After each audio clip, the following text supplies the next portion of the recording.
welcome back to another yoga breakdown. I'm so happy to be able to finally offer this to you.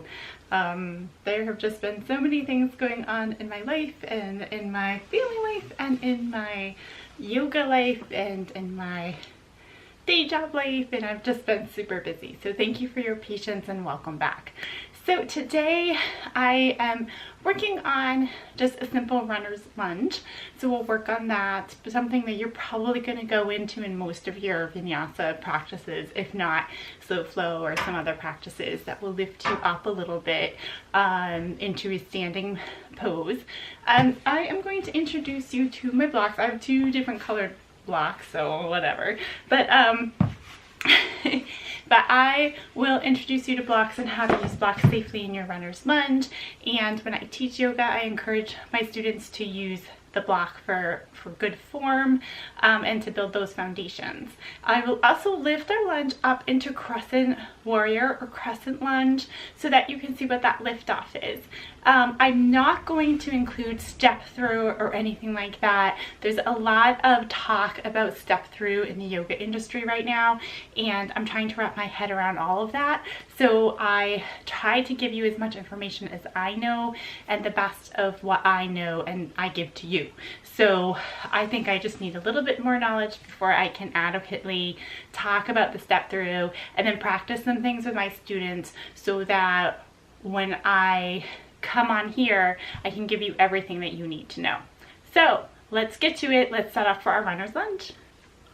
Let's start our lunge from a tabletop pose, just so that we're not really doing too much of a step through here. So what I'm going to do is I have myself in a tabletop pose, and I'm just going to step my front foot forward. So you saw me do that. So I'm not coming from a down dog on this, and I guess technically that is a step through, but just wanted to show you how that is. So we'll take our blocks in front of us on either side of our foot, and we'll keep them at the long way, so the tallest way possible.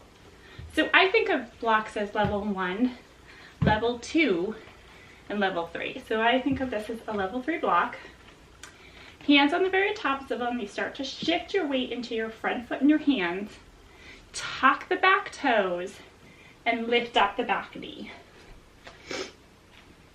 So I often like to work into the legs at this point, kind of popping them up and down, getting into the hips, and working and feeling the balance there.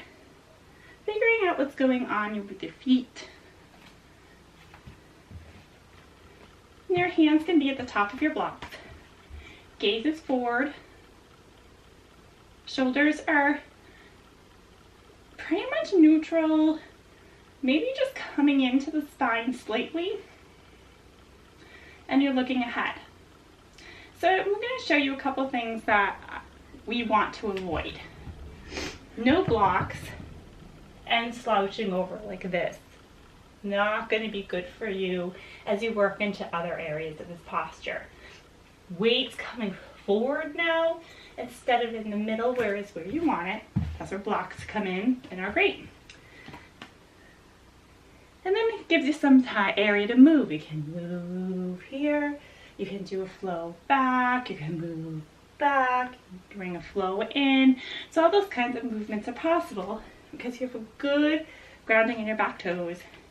Nice, strong push down on that front foot. So let me show you that front foot of mine. I'll come down to my knee so I don't lose my balance.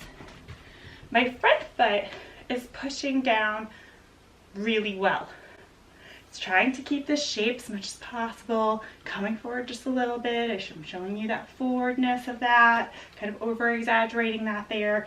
And you're pushing down at the big toe mound, which is this section of the toe. So kind of where this section right here. Baby toe mound, which is this toe mound right here, in the center of the heel. That's where you really should be feeling your weight spreading when you're in this. Let's come up again, this time from just this position, because you may be doing something like this. Coming up like this in your lunge, coming back down, and then maybe going into your runner's lunge. So here it is on this side. Let's switch feet. You can come to it from standing as well. So you might be standing like this, coming down as you fold, and then stepping your foot back to lunge. So let me try my other side so we don't fatigue here. Stepping back, and then wiggling your foot around, making sure that it's aligned with your knee as much as possible, pushing through with those feet, pushing through with the back toes, making sure that you're nice and strong in the hips, nice flat back, looking ahead. So we're not doing this. It's just a nice neutral place to be, should feel nice and strong. Great. So as we get ready to push off and get into our crescent lunge, or crescent warrior, as it can be called as well, we'll start to lift the hands. So getting lighter and lighter on the fingertips. Generally speaking, you're then going to take your hands and push them back. This will give you a chance to get steady, really push at those points. So I'll move the blocks here so you can see. Really push at the points of the feet, the back toes, making sure you're really getting your weight in your hips here. And then you're bringing your torso up. Shoulders should be, and you can't see it in here, so I'll just talk about the bottom half of my body, and then I'll show you the top half of my body. Right here, as you can see, nice long line of energy. I'm putting equal weight in both of my feet, and I'm feeling that in my hips. So really covering that area. And then when I bring my arms up, which you can't see right now, but then it's a natural extension. Coming up, as you can see right here in the airplane arms right here, then up, coming up, nice and slow, letting the arms come up nice and slow, all the way up to your degree with your shoulder function.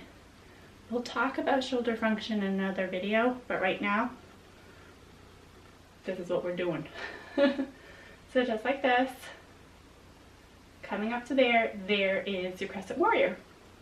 As you get in deeper, as you stretch, you may find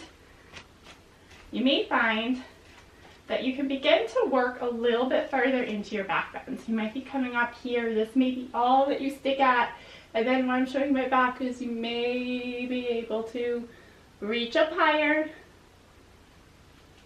and get a little back bend out of that. So as you can see, I'm using my legs and my torso as leverage, bring that up. Okay, so that was just a quick little intro blurb into runner's lunge into crescent warrior. So there's a lot going on, and in any, or at least let's just say, I'm not going to say any, but in my vinyasa classes we run that pretty fast. So what I do is I warm you up, we start warming up our body through our sun sal A's and our sun sal B's, and as we continue to do that, the body starts to open up, and when I feel like we're ready, we go into our crescents and our warriors and things like that. So your body will be pretty warmed up when you get to that point. You can open up and actually like get strong in these poses.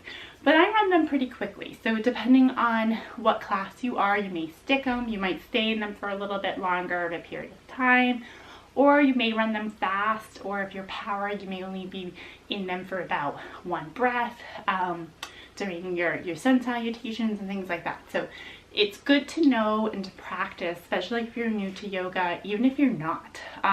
Practice with the blocks, practice without them, see how you feel, practice in the different levels. Remember I showed you level 1, 2, and 3. That's how I refer to them. I've never heard of anyone referring to their blocks in levels, but to me kind of makes sense because sometimes I'm just like, what are you saying? The second to the last size, the last side, the first side. Well, level 1, 2, 3, 3 being the tallest is how I go. So use your level 3 blocks. If that's not feeling good to you, try a 2 or 1. Maybe you don't need blocks. Sometimes, like I definitely need blocks. My arms are just not long enough. My torso is pretty long, so I really do need those anatomically. Sometimes you won't need them anatomically, and that's cool too. That's fine. Just as long as you're keeping that long light energy in the back, you're feeling strong, you're feeling like you can actually keep your balance for a period of time. So if your teacher was saying, we're going to hold this for 5 breaths, can you hold it for 5 breaths? And just ask yourself that question, because generally speaking, unless you're doing like a yin class or something, you're not holding them too much longer than that. So if you can hold it for 5 breaths at a time, you're doing good. Anyway, thank you so much for visiting my channel, and thank you so much for visiting my yoga breakdown. It's kind of a quick one this time, so I hope you enjoyed it. And give me a thumbs up if you like stuff like this. Comment, maybe let me know what helps you in your runner's lunge and your lift off into your crescent warrior. And trying to think of what we're going to do next time. I'm open to suggestions. Please comment if you have a suggestion. And always subscribe if you haven't already. If you just kind of fumbled along and found this channel and you're just like, oh, I really like this. I try to post a couple times a month. Lately I've been so busy, it's been like maybe once a month, but I try to at least post 2 breakdowns a month.